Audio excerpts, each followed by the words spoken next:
Today we're going to discuss how to overcome adversity in those really difficult times. So I have gone through quite a journey, and what I've learned as I have tried to go back and reflect on my experience, when I was first experiencing this shame that I was going to be a convicted felon, that I was going to probably end up in prison, I remember all I could think about was, I'm disgracing my family, I'm disgracing my children, I'm disgracing my community, and everything that I had worked so hard for was falling apart. And I didn't know what to do. And yet, once I finally owned it, and I decided to plead guilty, I took very specific steps, and I recognize that I am blessed with an incredible support structure. And as I have now gone back and dissected, like, okay, how did I get through this experience? How did I overcome this hardship the way I have, and now how do I speak on it? I've really understood that as a child, I was exposed to incredible role models. My parents both came from India with basically nothing, and they worked really hard. They wanted to achieve that American dream. And you know, they did. They slowly, sort of from the societal definitions of success, began to achieve a bigger house, nicer cars, making more money. And eventually things fell apart. In the late 80s, my parents lost everything. There was a real estate depression. My parents were involved in real estate, and they lost everything. And I remember as a senior in high school, we moved from this really large house on the ocean, Biscayne Bay. I used to look at the boats going by, to a small rental, modest home. And yet I never felt like I was lacking anything. My parents were pretty honest with my sisters and I, and shared as much as they could, because we were teenagers. We didn't really understand the legality of what was happening, but we understood that we were moving out of, and we didn't have sort of the luxuries and the things that we had had up until that point. And what I recognize is that, first of all, money, wealth is something that kind of comes and goes. And I watched my parents lose everything. They lost friends. People who we thought were, quote, our friends, stopped showing up. They stopped inviting my parents over to parties. And I remember as a child in high school, knowing that my parents used to be very socially active, and all of a sudden, they were only surrounded by a very close-knit group of friends who stuck by them. That was very valuable to me. I learned that there are people that pass judgment, and I decided I wasn't going to be one of those people. I also watched my parents have that strength to overcome. They never lost faith. They never lost hope. They always continued to have my sisters and I see and believe that it would be okay.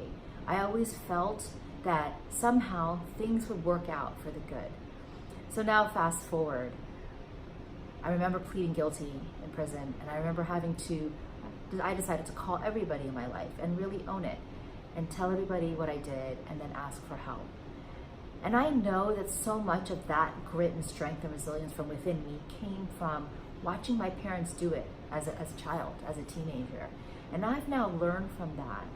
And I recognize that we all go through our life's challenges. Some of them are medical, some of them are financial. In my case, they were legal and financial. We all have our tragedies, our difficulties, our hardships. And I believe it's really how we choose to overcome and learn from those experiences that is how we define ourselves. So look, there's a lot of ways we all choose to overcome. I have 5 that I think have helped me overcome. And the first is forgive yourself. I used to think I had to be perfect, and I did something. And I had to forgive myself for making bad choices, for doing something that was wrong. And that was a huge hurdle for me to overcome.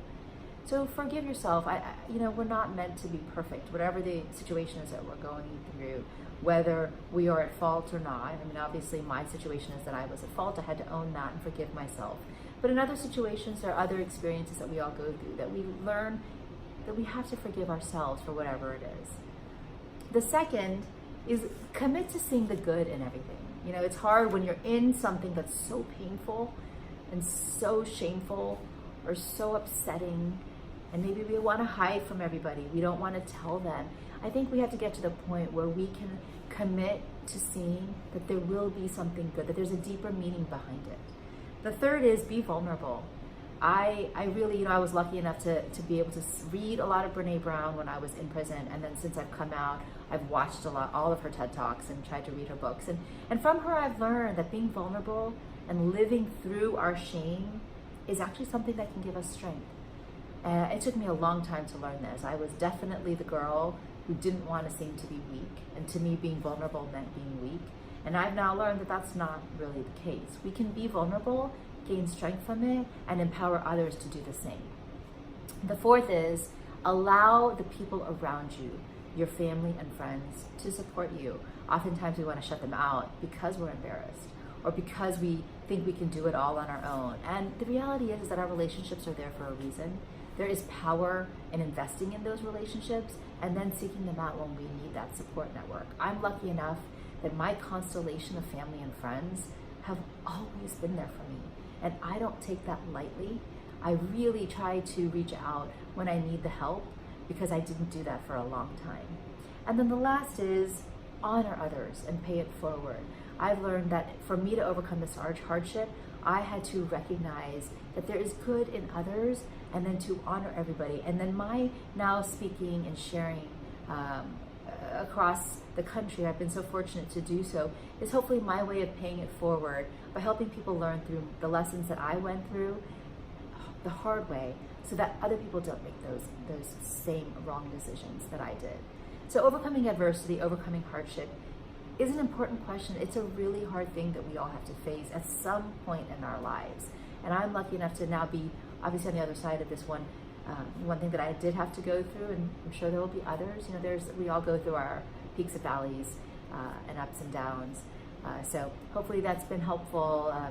Please follow, like, and share if it's interesting to you, and reach out to me if you have any questions.